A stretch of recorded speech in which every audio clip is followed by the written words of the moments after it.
नमस्कार. MN न्यूजमध्ये आपले सर्वांचे मनापासून स्वागत. कलापिनी संस्थेला 49 वर्ष पूर्ण होत आहेत. या संस्थेने सांस्कृतिक क्षेत्रात मोठं कार्य केलं आहे. अनेक मोठमोठे कलाकार या संस्थेने आतापर्यंत घडवले आहेत. कलापिनी ही संस्था बाल, कुमार, युवा, महिला, वृद्ध अशा सर्वच वयोगटातील कलाकारांसाठी कार्यरत आहे. यानिमित्त संस्थेने आपल्या करत असलेल्या कार्य आणि भविष्यात करणार असलेल्या कार्याची माहिती देण्यासाठी नुकतेच तळेगाव येथील कलापिनी संस्थेत पत्रकार परिषदेचे आयोजन केले होते. यावेळी कलापिनी संस्थेचे अध्यक्ष, उपाध्यक्ष, सचिव व सर्व पदाधिकारी उपस्थित होते. पाहूया या पत्रकार परिषदेचा वृत्तांत. हे काम करतात. त्यातलं सर्वात महत्त्वाचं आहे बालभवन. बालभवन हा कलापिनीचा पाया आहे असं म्हणायला हरकत नाही. इथे मुलं येतात, त्यांच्यावर खूप चांगले संस्कार केले जातात. तर बालभवन विषयी 2 शब्द बोलण्यासाठी मी मधुबंती रानडे यांना आमंत्रित करते.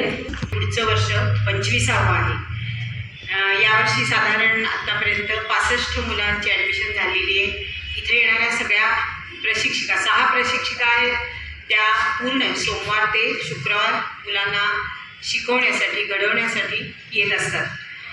मुलांना खेळायला मैदान मिळावं, मुलांचा सर्वांगीण विकास व्हावा, म्हणजे त्यांचा बौद्धिक, शारीरिक, मानसिक, भावनिक हा उद्देश ठेवून हे बालभवन इथे सुरू झालेलं आहे आणि ते छान चालू आहे. अनेक उद्दिष्ट समोर ठेवली, ती बरीचशी पूर्ण झालेली आहेत. इथे साधारण रोजचा दिनक्रम असा आहे. मुलं येतात, पहिल्यांदा श्लोक, त्याच्यानंतर प्रार्थना, त्यांचे उच्चार स्पष्ट व्हावेत म्हणून. त्याच्यानंतर त्यांचा छान व्यायाम घेतो. व्यायाम झाल्यानंतर ती मुलं गाणी म्हणतात, खेळतात, गोष्टी, आणि त्यातूनच मध्ये मध्ये त्यांचे इतर उपक्रम, ॲक्टिव्हिटीज म्हणजे हस्तकला, चित्रकला, त्याच्यानंतर ठसेकाम, चिकटकाम, असे सगळं ॲक्टिव्हिटीज. असा एक उपक्रम आहे कलापिनीचा. तर त्याबद्दल माहिती देण्यासाठी मी रुचाताई भोंगशे यांना आमंत्रित करते. जी मुलं असतात ती अर्थातच मोठी झाल्यानंतर त्यांना एक प्लॅटफॉर्म पाहिजे म्हणून कुमार भवनची सुरुवात झाली. आता हे 10वं वर्ष आहे कुमार भवनचं. 3री पासून पुढे आपण साधारण ॲडमिशन देतो कुमार भवनसाठी आणि सरासरी 30 ॲडमिशन्स दरवर्षी आपल्याकडे होतात. पण जवळजवळ 50% ॲडमिशन्स आणखी नवीनसुद्धा त्याच्यामध्ये असतात. अर्थातच परफॉर्मिंग आर्ट्स वर भर असतो. आपली संस्था ही नाट्यसंस्था आहे, त्यामुळे नाटक, नृत्य, गायन, नाट्यछटा, संस्कृत सुभाषित ही तर असतातच, नेहमीचाच हा अभ्यासक्रम आहे त्याचा. पण आपल्याला काही देणगी दाखल पुस्तकं मिळालेली होती, त्याचं आम्ही वाचनालय मुलांसाठी सुरू केलेलं आहे. आणि ज्या शनिवारी कुमार भवन असतं त्या शनिवारी आपण मुलांचा एक वेगळा पाऊण तासाचा वाचन वर्ग सुद्धा घेतो. इथेच मुलं पुस्तकं वाचतात, घरी तर नेतच असतात कायम. काही कमी नाही. सगळ्याच कार्यक्रमांमध्ये महिला मंचचा खूप मोठा सहभाग असतो. आता लाईट्स करण्यापर्यंत महिलांची प्रगती झालेली आहे. वाक्य आहे की कुठल्याच क्षेत्रात आता महिला मागं नाही. तेच कलापिनीमध्ये सुद्धा आहे. अगदी झाडण्यापासून ते लाईट्स लावण्यापर्यंत, ते कला सादर करण्यापर्यंत सगळीकडे महिला मंचाच्या सदस्य आहेत. त्यांच्याविषयी सांगतायत कार्याध्यक्षा अंजली सहस्त्रबुद्धे. खरं तर कलापिनीचे सभासद हे सगळेच कार्यकर्ते आपल्या इथे असतात. तसेच सगळ्या महिला ह्या कार्यकर्त्याच आहेत. पण वेगळं का बरं असा एक प्रश्न बरेच वेळा सगळ्यांना पडतो. तर आपण म्हणतो ना, संघटन में शक्ती आहे.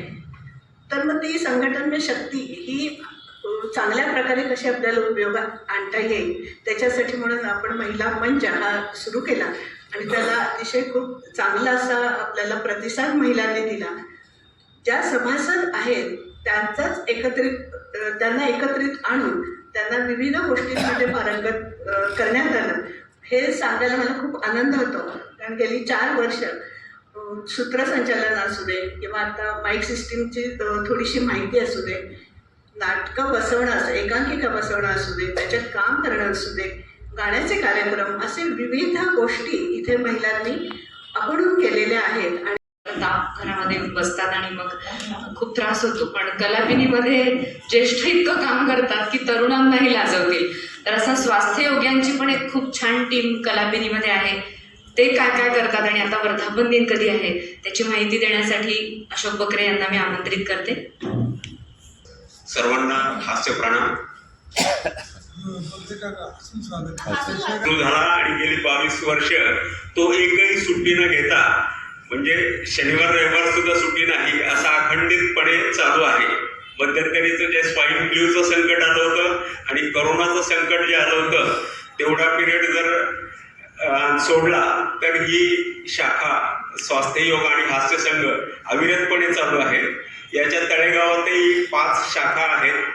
तळेगाव स्टेशनला 3 आणि गावामध्ये नाना नानी पार्क, स्टेशनला वानप्रस्थ आश्रम, यशवंत नगर आणि भारतमाता उद्यान असे जे हास्य संघ आहेत ते कलापिनीशी कनेक्टेड आहेत. पुण्याची जी नवचैतन्य हास्ययोग संस्था जी आहे विठ्ठल काटे यांची, त्याची ही 8 नंबरची शाखा आहे कलापिनी स्वास्थ्य योग. आणि कलापिनीचे तिथेही जे कार्यक्रम होतात त्या कार्यक्रमातही कलापिनी हास्ययोग सहभागी होतो आणि कलापिनीच्या इतर सर्व कार्यक्रमात हे हास्ययोग हे प्रत्येक कार्यक्रमासाठी मदत करतात. आणि याचा 22वा वर्धापन दिन 4 मे सोमवार दिनांक 4 मे 2026 रोजी होणार आहे. तो सकाळच्या वेळेतच असतो. आजच त्या कार्यक्रमाचं निमंत्रण आपल्या सर्वांना देतो. आणि त्याच्या अगोदर 3 तारखेला म्हणजे त्या मे महिन्यातला पहिला रविवार, त्या 3 मेला जागतिक हास्य दिन असतो, तो सुद्धा इथे साजरा केला जातो. त्याच्यासाठी आपल्याला आग्रहाचं निमंत्रण. धन्यवाद. विषयी माहिती देते. काही मी देईन, काही सदस्य देतील. 10 एप्रिलला कलापिनीचा 49वा वर्धापन दिन आहे. त्याची सविस्तर बातमी पण तुमच्यापर्यंत पोहोचेल. आदरणीय ज्येष्ठ अभिनेते दिलीप प्रभावळकर या निमित्ताने येणार आहेत आणि त्यांची प्रकट मुलाखत, की जे कलापिनीचं वैशिष्ट्य आहे. दरवर्षी आपण कलापिनीच्या वर्षभर कार्यकर्त्यांना जे पुरस्कार दिले जातात ते त्या अभिनेत्याच्या हस्ते दिले जातात आणि त्यांची प्रकट मुलाखत घेतली जाते. असं शक्यतो कुठेही होत नाही, पण कलापिनीमध्ये ती मुलाखत घेतली जाते. त्यातनं कलाकारांना खूप शिकायला मिळतं आणि तो कलाकार कसा घडला हे जाणून घ्यायला मदत होते. त्यांच्यासोबत दशावतार हा सिनेमा आपल्या सगळ्यांना माहिती आहे, तर दशावतारचे दिग्दर्शक सुबोधजी खानोलकर हे सुद्धा येत आहेत. तर त्यांचा सुद्धा आपण सत्कार करणार आहोत आणि अध्यक्षस्थानी आदरणीय नगराध्यक्ष संतोष दाभाडे पाटील असणार आहेत. त्या दिवशी कलापिनी गौरव पुरस्कारांचं वितरण, दिलीप प्रभावळकर यांची प्रकट मुलाखत आणि सुबोधदादांचा मनोगत असा एक छान कार्यक्रम असणार आहे. वर्धापन दिन 49वा आहे, 50व्या वर्षाकडे वाटचाल आहे. त्याच्यामुळे या वर्षीचा वर्धापन दिन खूप स्पेशल आहे. त्यामुळे या वर्षीचा वर्धापन दिनाला तुम्ही सगळ्यांनी प्रत्यक्ष येऊन वृत्तांकन केलं तर आम्हाला सगळ्यांना खूप आनंद होईल. बातमी तर पोहोचतेच, ते काय, आणि तुम्ही सगळेजण देता सुद्धा वारंवार, पण स्वतः आलात तर खूप आनंद होईल. तर नाटक आहे जे वर्ष सुरू होतं आपलं कला मंडळाचं, ते आता सुरू होईल. मागचं नाटक झालं हिमालयाची सावली, आणि आता पुढचं नाटक कोणतं आहे हे सांगण्यासाठी मी कला मंडळ प्रमुख चेतन शहा यांना आमंत्रित करते.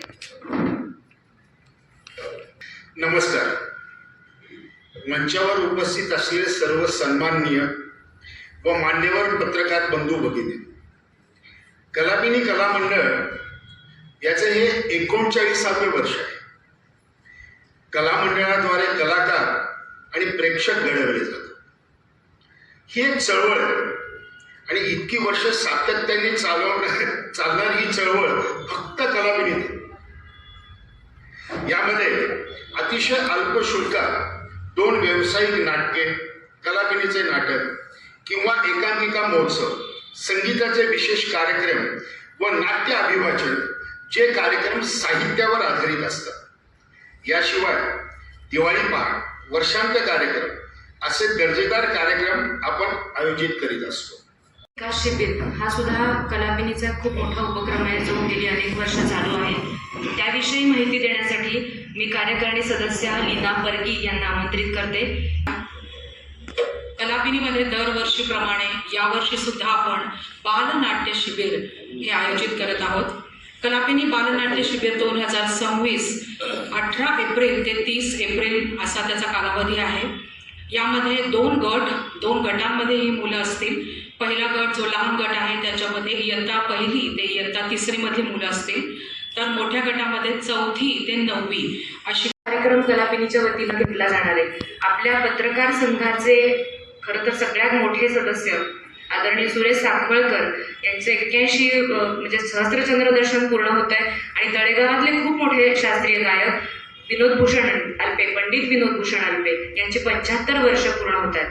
हे दोघेही गंधर्व आहेत. एक बालगंधर्वांकडे शिकलेत आणि एक कुमार गंधर्वांकडे आहेत. तर या दोघांची प्रकट मुलाखत आणि त्यांच्या गाण्यांचं सादरीकरणाचा एक आगळा वेगळा कार्यक्रम होणार आहे. त्याची माहिती लीना बर्गी देत आहेत.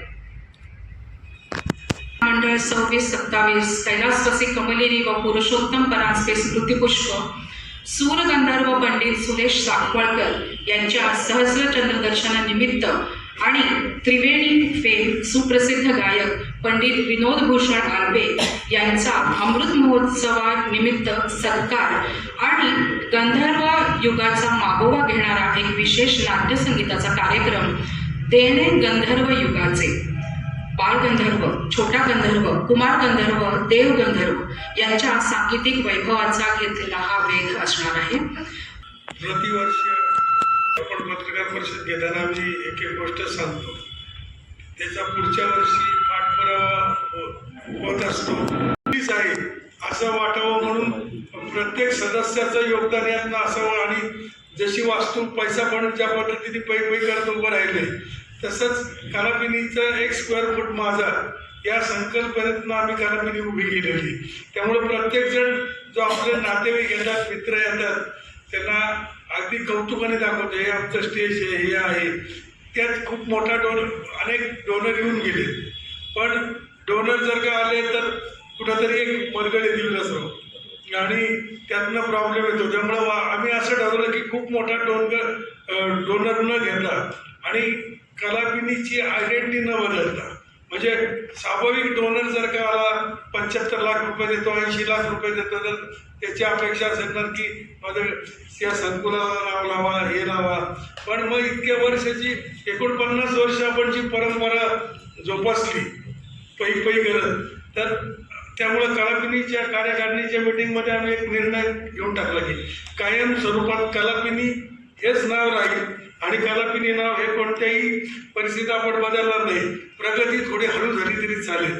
कलापिनीचं एक दर्जेदार 2 अंकी नाटक असावं, त्याच्यानंतर छान अशी देखणी स्मरणिका असावी ज्याच्यामध्ये आत्तापर्यंत कलापिनीचे झालेले उपक्रम, काही लेख, काही मोठ्या मोठ्या व्यक्ती इथे ज्या येऊन गेल्या त्यांची मनोगतं या टाईप असं काही असावं असं एक डोक्यात आहे.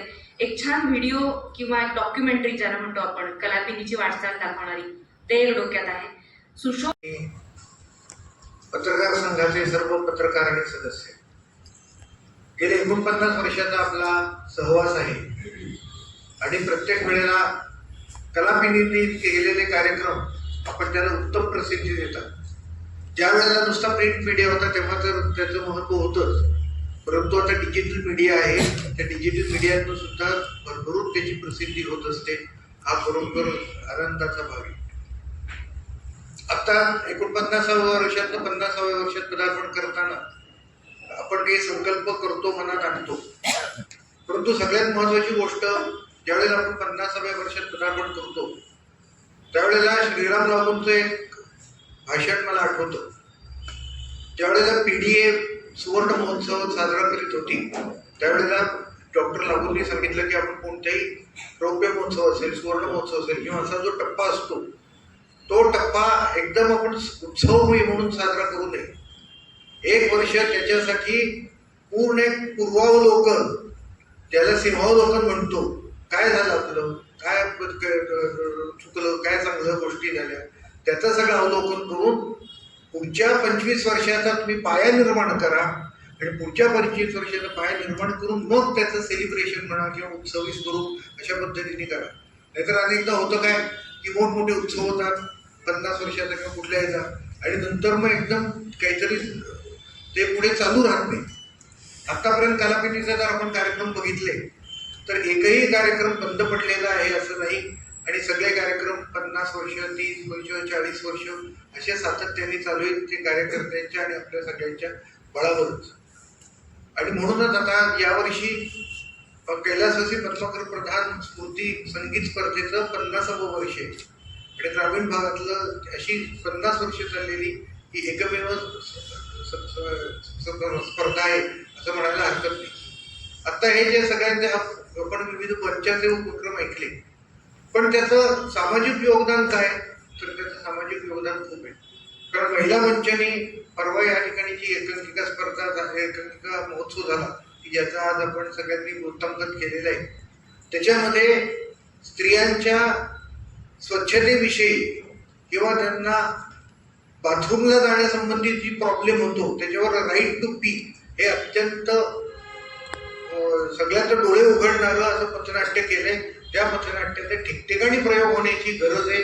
त्याशिवाय स्त्रियांचे जे त्रास होतोय तो संपणार नाही. साखळकर सर आणि अल्पे काकांचा त्याचे प्रमुख मंगेशजी आहेत, पण काही कारणामुळे ते उशीर आले म्हणून लीनाने त्यांची माहिती सांगितली होती. मी मंगेश राजहंस. आत्ता जो 25 तारखेला कार्यक्रम होणार आहे त्या कार्यक्रमाच्या संदर्भात सगळ्या माहिती माझ्याकडे आहे आणि पुढे तो कार्यक्रम छान कलापिनीबरोबरच आम्ही पूर्ण करणार आहोत. सर्वप्रथम कलापिनी संस्थेने या ठिकाणी आम्हाला सर्व पत्रकारांना माझे बंधू भगिनी यांना या ठिकाणी निमंत्रित केलं, त्याबद्दल कलापिनी संस्थेचे खरं तर मी मनापासून आभारी आहे. सर, नेहमीच आम्ही पाहतो तुमच्या बातम्या आम्ही लावत असतो. वर्षभरात तुम्ही खूप वेगवेगळे आणि खूप छान उपक्रम घेता, लहान मुलांपासून ते वृद्धांपर्यंत. म्हणजे असं कुठल्याही त्याच्यामध्ये वयोगट सुटत नाही की त्यांना तुमच्या या ठिकाणी कुठलेही कार्यक्रम नाही असं होत नाहीये. नक्कीच आम्हाला या कार्यक्रमामधून नक्कीच प्रेरणा मिळत असते, वेगवेगळी माहिती मिळत असते आणि आमच्या तळेगाव दाभाडेसाठी नव्हे तर मावळ तालुका पूर्ण पुणे जिल्ह्यासाठी कलापिनी ही संस्था ही आमच्यासाठी खूप अभिमानास्पद आहे. औपचारिक अशा आभार प्रदर्शनासाठी मी उभा आहे. आमच्या कलापिनीच्या कार्यकारिणीच्या विनंतीला मान देऊन आपण सर्व पत्रकार बंधू भगिनी आवर्जून उपस्थित राहिला आणि आमच्यावरचं प्रेम वृद्धिंगत केलं, त्याबद्दल तुम्हा सगळ्यांचे मनपूर्वक आभार. अशाच ताज्या घडामोडी पाहण्यासाठी MN न्यूजला लाईक करा, शेअर करा आणि सबस्क्राईब करायला विसरू नका. धन्यवाद.